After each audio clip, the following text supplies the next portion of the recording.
Hello everybody, it's Sean O'Connell, the managing director here at CinemaBlend, and I am currently working my way through every single episode of Game of Thrones for the very first time, and several of you have been following along with me by going down, hitting the subscribe button, turning on your notifications, and every time we post a new episode, you guys are informed of it immediately. We are about to dive into Season 5 of the show. We're racing to get all of this finished in time for the launch of Season 8. I think we can do it. Staying very confident. I have all the trust in the world in my amazing editing team. And so without further ado, I'm going to dive into Season 5, Episode 1, which I'm told is called The Wars to Come. No Tywin Lannister, or who's going to fill that void? I'm guessing Cersei. Now that incest is back, baby! If your father... He'll never know we're gone. You don't need to be afraid of my father. Who is this? Little Cersei? Get out! They said that you were terrifying. You're not terrifying. Tell me my future, or I'll have your two boring eyes gouged out of your head. 3 questions you get. I've been promised to the prince. When will we marry? You'll never wed the prince. You'll wed the king. You'll be queen. For a time. Then comes another. Younger. More beautiful. To cast you down and take all you hold dear. Will the king and I have children? The king will have 20 children. And you will have 3. That doesn't make sense. Gold will be their crowns. It's Little Cersei. Gold. Their shrouds. That's a reveal. I want a moment alone with him. But, Your Grace, many of these lords and ladies have traveled day and night to be here from all 7 kingdoms. She doesn't. Are you two going to sex it up in front of Dad's corpse now? What he built, it's ours. They're going to try to take it away. All of it. They? All of them out there are enemies. They're waiting in line to make sure he's really dead, and as soon as they see the stones on his eyes, they'll set to work on tearing us apart. They have nothing to do with it. Did you set him free? Yes. Tyrion may be a monster, but at least he killed our father on purpose. You killed him by mistake. You're a man of action, aren't you? When it occurs to you to do something, you do it. Never mind the consequences. He loved you more than anyone in this world. I love that bit of music. It's so haunting. Get him wine. Do you know what it's like to stuff your shit through one of those air holes? No. I only know what it's like to pick up your shit and throw it overboard. Ventus? The home of my colleague, Illyrio Mapatis. He and I met many years ago through mutual friends. We tried to do what was best for the realm by supporting a Targaryen restoration. How'd that And go? thus began the chain of mistakes that has led us both here. I told you he needs wine. Much better. My lord? I don't think I am anymore. A lord. Are you a lord if you kill your father? You already drank yourself across the narrow sea. In a box. Why stop now? Because we are talking about the future of our country. The future is shit. Just like the past.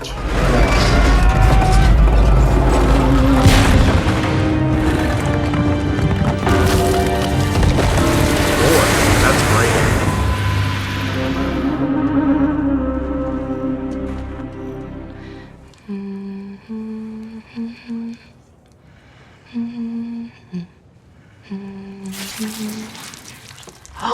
What? They left it on the body. They've never killed before. It was only a matter of time, Your Grace. I want him buried with honor in the Temple of the Graces. The Sons of the Harpy will hear that message. Make them very angry. Angry snakes lash out. Makes chopping off their heads that much easier. Your Grace, the bastard of Winterfell. My friends call me John. You know who rules at Winterfell now? Who's Bolton? The traitor who plunged a dagger in Robb Stark's heart. Don't you want to avenge him? I want a great many things, Your Grace. But I'm a sworn brother of the Night's Watch. Some of the Night's Watch feel you have too much affection for the wildlings. They were born on the wrong side of the wall. I shall take back the North from the thieves who stole it. But if I'm to take Winterfell, I need more men. The men of the Night's Watch are sworn to play no part. Talking about the damned Night's Watch. Talking about the wildlings. If you swear to follow me, I'll pardon them. We'll take Winterfell. Once the North is won, I'll declare them citizens of the realm. I'll give them land to live on, if Mance kneels before me and swears his loyalty. Good luck. Don't think that's likely. He likes you. Convince him to bend the knee, Grace. or he burns. Stannis is not a smart guy. Lord Aaron will never be a great warrior. Great warrior. Swings a sword like a girl with palsy. My lord.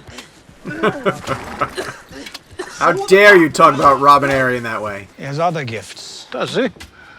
The gift of a great name. Eh. Goodbye, Lord Wilson. Robin Arryn does not disappoint, ever. You swore to find the Stark girls. I found Arya. She didn't want my protection. Sansa still mine. Will you shut your mouth? You told Lord Royce we were going to the Fingers, I did. but we're heading west. We are. So where are we going? To a land where you trust everyone? To a land so far from here, even Cersei Lannister can't get her hands on you. Cousin Lancel, I hardly recognized you. My deepest sympathies. They call themselves sparrows. Bloody fanatics. What can I do for you? You can forgive me. I led you into the darkness. I doubt you've ever led anyone anywhere. She's used to it. And of course, there was the king, his boar hunt, his wine. Ah. I found peace in the light of the Seven. They watch over all of us, ready to dole out mercy. I will pray for your father's soul. It looks like dawn. It doesn't. It does. Perhaps you might consider being a bit more discreet? Why? Tywin's dead. That means no one can force Cersei to marry me. Lucky you. Unlucky you. You're trapped here with Cersei Lannister as your mother by law. Perhaps. Perhaps. Perhaps. You never told me why you set me free. I didn't do it for you. I did it for the Seven Kingdoms. Drunken dwarf will never be the savior of the Seven Kingdoms. I don't believe in saviors. I believe men of talent have a part to play in the war to come. You have your father's instincts for politics, and you have compassion. What is it you want exactly? Peace, prosperity. A land where the powerful do not prey on the powerless. Where the castles are made of gingerbread and the moats are filled with blackberry wine. The powerful have always preyed on the powerless. That's how they became powerful in the first place. Perhaps, and perhaps we've grown so used to horror, we assume there's no other way. I will never sit on the Iron Throne. No, you won't. But you could help another climb those steps and take that seat. The Seven Kingdoms need someone stronger than Tommen, but gentler than Stannis. A monarch who can intimidate the High Lords and inspire the people. A ruler loved by millions with a powerful army and the right family name. Good luck finding him. Her. Who said anything about him? You can stay here at Illyrio's palace and drink yourself to death. Or you can ride with me to Meereen, meet Daenerys Targaryen, and decide if the world is worth fighting for. Can I drink myself to death on the road to Meereen? Our mission to Yunkai was a resounding success. They did ask for some concessions. Concessions. They asked for the reopening of the fighting pits. No fighting pits. Opening them would show the people of Yunkai and Meereen that you respect their traditions. I do not respect the tradition of human cockfighting. You've made thousands of enemies all across the world. As soon as they see weakness, they'll attack. Anyone with a chest full of gold can buy an army of Unsullied. You're not the mother of Unsullied. You're the mother of dragons. I can't control them anymore. A dragon queen with no dragons? It's not a queen. You're gonna set him loose. They're gonna be so pissed. Super mad at you, Mom.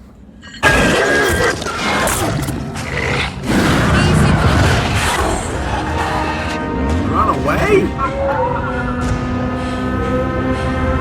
This doesn't have to be our last meeting. No, but it will be. You know what Stannis wants? He wants me to bend the knee, and he wants the free folk to fight for him. Isn't their survival more important than your pride? Pride? This isn't about that. They followed me because they respected me. The moment I kneel for a Southern king, that's all gone. I think you're making a terrible mistake. The freedom to make my own mistakes was all I ever wanted. Mance, Rayder, you've been called the king beyond the wall. Westeros only has one king. Bend the knee, I promise you mercy.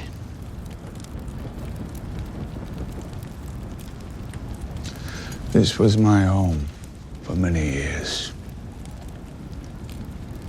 I wish you good fortune in the wars to come.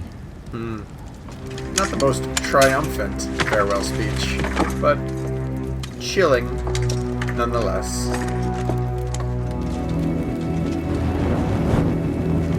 Free folk, there is only one true king. Behold the fate of those who choose the darkness.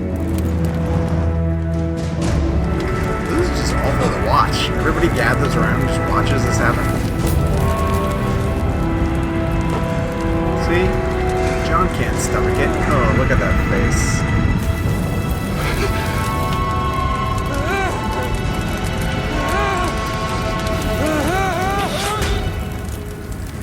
See? Good job, Jon Snow. Good job. Put him out of his misery.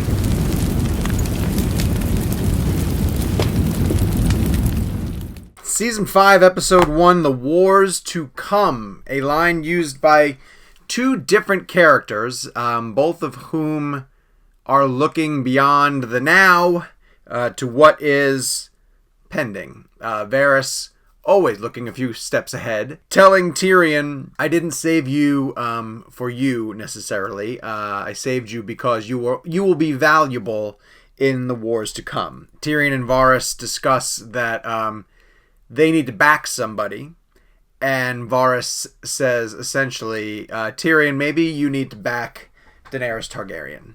And that's one way to pump up Daenerys' subplot, right? Like, inject Tyrion and Varys into her C-SPAN subplot, because for the most part it's been pretty boring. And even when she tries to pull in her dragons or, you know, bring them back into the fold, she's lost them. She can't control them anymore. They're bigger. They're mad at her now. One of them's loose, and the Queen of Dragons has lost her dragon. She's also being encouraged by the people to bring back the fighting pits. She's trying to govern.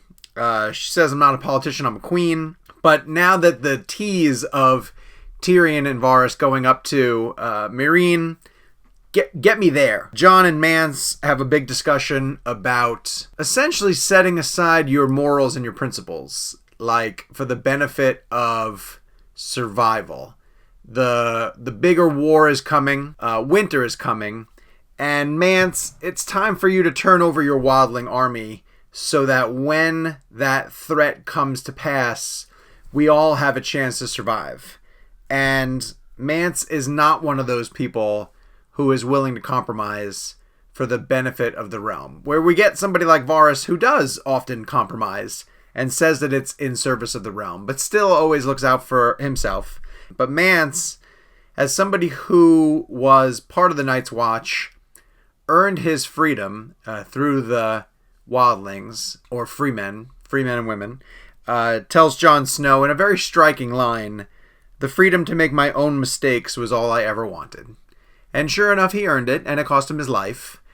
And Jon, ever being the rule-breaking but compassionate and moral Jon Snow, puts Mance out of his misery before things can get really, really bad. So, Marjorie, in talking to Loras is like, look, I'm not marrying Cersei now at this point. And he says to Marjorie, you're going to be stuck here in King's Landing with Cersei. But Marjorie gives a very ominous, perhaps, she's still working the king. We see her and Tommen holding hands, and Marjorie is sinking her hooks deeper into the king because she knows that her position is better served if she's alongside the king. There's a lot with Tywin being out of the picture. We see, so the season and the episode begins with a flashback to little Cersei. And little Cersei wants to know her future. And she's told that she'll be queen temporarily, but that other people will come and dethrone you. And she'll have 3 kings, and they will wear golden crowns. We know who they are.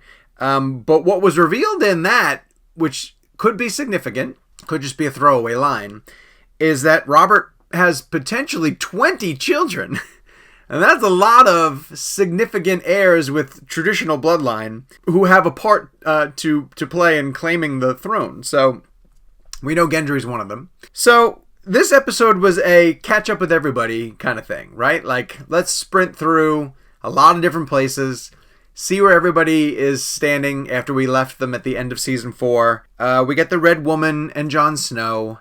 We get Stannis putting his army together, telling Jon Snow, you got one chance to get Mance to join me. Littlefinger and Sansa are heading someplace, potentially to keep avoiding Cersei. I'm so naive in that I keep waiting for a Stark family reunion. And every time they get...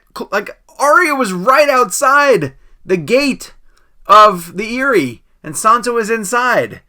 And now she's on her own, and last we saw her was on a boat heading towards Bravos. We didn't catch up with Bran this week, so I don't quite know what's going on with the children, but we learned of another religious cult that's finding its way into King's Landing as a result of the departure of Tywin. And it essentially says, somebody says, oh, they wouldn't have never dreamed of showing up here if Tywin was still in control. And this is the Sparrows, cousin Lancel, who is telling Cersei, of all things, I'll pray for your father's soul. And hey, come join me. We could be your saviors. We could be the ones. And trying to get Cersei to find religion is downright hilarious. That's just not going to happen.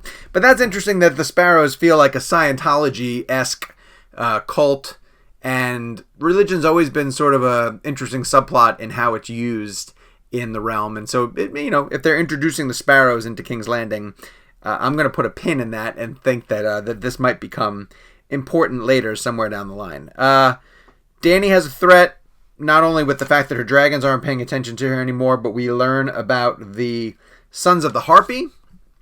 They seem pretty significant. They have cool masks, and they're not afraid to slit the throats of the Unsullied and send a message to Dany. So, see how that plays out. We are now into Season 5. That was Episode 1. We will continue on with Season 5, Episode 2. So go down, hit subscribe, turn on your notifications, and as soon as we continue our run through all of the episodes of Game of Thrones leading up into the beginning of Season 8, you will be alerted to it. They'll show up here on the YouTube page for CinemaBlend, and we'll meet you back here.